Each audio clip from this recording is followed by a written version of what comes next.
Meow, meow, meow, meow, meow. My view today looks almost unreal. Like, it really looks like a green screen or like a backdrop. Unreal. And this is Superstition Mountain right there. Hi guys, welcome back to my channel. And if you're new here, my name is Tanaya and I have been traveling full-time in my van with my two kitties for a little over a month now. My most recent video was a little update on how the first 2 weeks of van life went for me.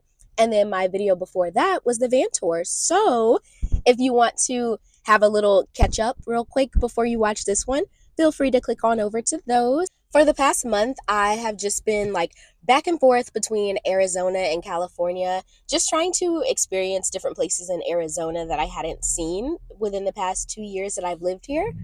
But I think it's now time to take my journey on a further trip than I ever have before, and I am going to start heading east.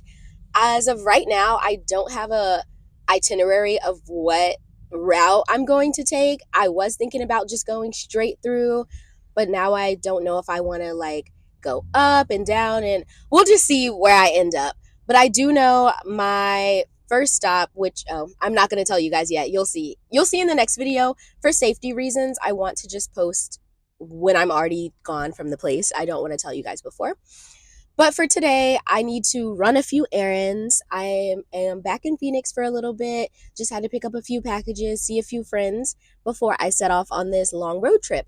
So my first stop will be the junkyard because I'm finally getting rid of my passenger seat. This has been just where I've been collecting junk, meaning I don't really need the seat anyway. So I'm gonna go take it to a junkyard. I'm hoping, I don't know how junkyards work. Do they take it out for you? I guess, because if you were to donate your car, they take it out. Yeah, I'm gonna see if they can just help me take it out, and then I will leave the seat there and just leave it with them. I don't mind just donating it because I don't need it.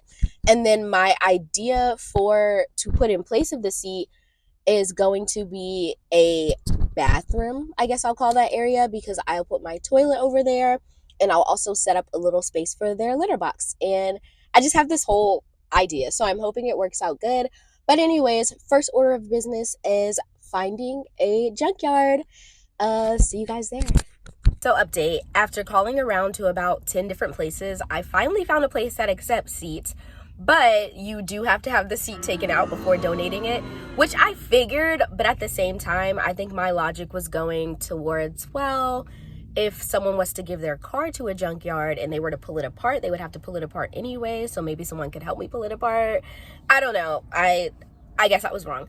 But that means I either have to try to figure out how to take this seat out by myself or find somebody to help me, like somebody to randomly help me. Either way, I'm getting this seat taken out today. Like, I am getting this seat out today. So it's been 3 days and guess what's still here? The seat. But I did take the seat cover off of it, and I've just been letting the cats use it as a scratch post for now. But they've also been just sitting in it, and they look so cute, and they're kind of convincing me to keep it, but I am gonna get rid of it. I just have not motivated myself. I was gonna do it myself. I looked on YouTube and everything. I found a nice tutorial, like I have the tools. I just haven't motivated myself to do it. But I will, or I will find a nice buddy on the road to help me. But yeah, for now, it's just the cat's seat that they will ride beside me in and scratch it up as much as they want. For the rest of my little like errands day, I just cleaned, organized everything in the van. I went to my bestie's house to do laundry. Thank you, bestie. And really just took some time to spend with my friends just one last time before I start heading on the road, because I don't think I'll be back on this side for a while. Maybe not until about winter. So the first weekend after I came from Van Life Pride, I went to San Diego just for the weekend to visit my friend. We went to the beach, and then after the beach, we were able to go to the farmer's market. It was my first time at the Little Italy farmer's market, and it was so pretty. Every time I go to a farmer's market, I take time to just look at the flowers for at least 30 minutes and just find the perfect ones to take home. There were so many flowers and plants at this market to choose from. It was so hard for me to make a choice. But at the end of the day, I ended up going with my favorite color because these attracted me first. And these were the beautiful flowers I got to take.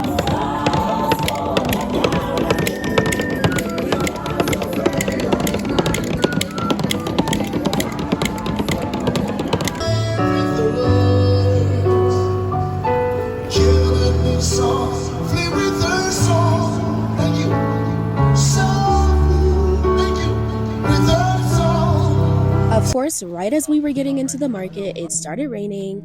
And if you know me, you know I literally hate rain so much.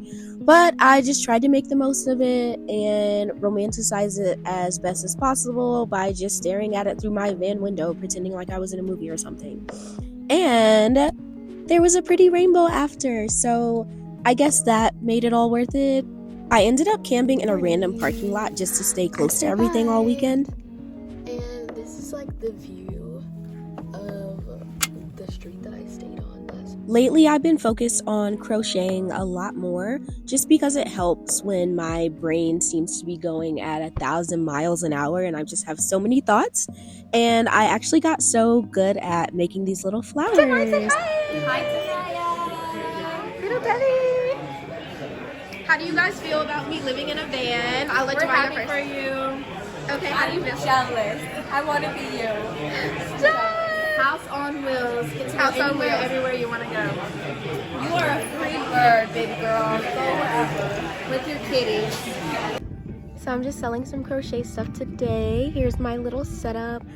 And hopefully I get some customers. This is what it looks like around me right now. Just a little view. And I'm in the main walkway, so people tend to walk like down this little aisle area. So hopefully they see little old me right here. One thing that never gets old every single day is watching the sunset from my campsites. I feel like just within this past month, I've seen so many beautiful sunsets and cotton candy skies and views and just, yeah, the view never gets old, especially during sunset and sunrise.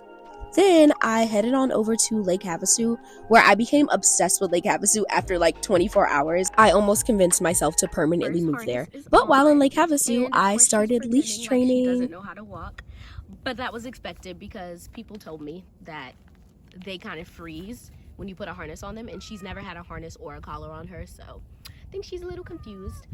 Banjo's was too small because he's too fluffy, even though I bought the biggest one they had, so just gonna have to go return that in a bit. Ku finally has a harness, so I ended up just having to find him a harness that's for a medium-sized dog. So I guess we'll finally officially have them on their harnesses out of the van. And look at Zyla. Aww, this is step one. They won't walk yet, but we're getting somewhere. Surprisingly, Banjo was the first one to start walking on his leash. Zyla has still not walked on hers. She'll just stand outside of the van while it's tied up to the van. But surprisingly, he ventured out first. Hey, my road bestie. Hi. Oh, bestie, do you have any words for me before I leave? I'm very sad that you're gonna leave me in Aww. Arizona, but I'm so excited for you and the road that you're gonna go on. And I love you so much, bestie. So that is what I've been up to for the past month. First month of van life, and I can't see myself stopping anytime soon. I feel like I've had so much fun, saw so many breathtaking sights, and I just know that there's so much more to see in the country that it honestly is still unbelievable to me. I just wanted to say thank you to everyone who has joined in on my journey. I didn't actually expect people to want to watch and care about what I'm doing, but I am grateful for all the support, and it's honestly what has kept me going and kept me motivated. I have had my rough days, I've had my good days, I've had a mixture, but I do feel like people's support and encouragement and kind words is what has been keeping me going. And look at my baby. Oh, that's not fun to look at. And here's Zyla. Say bye-bye, Zyla. Bye-bye.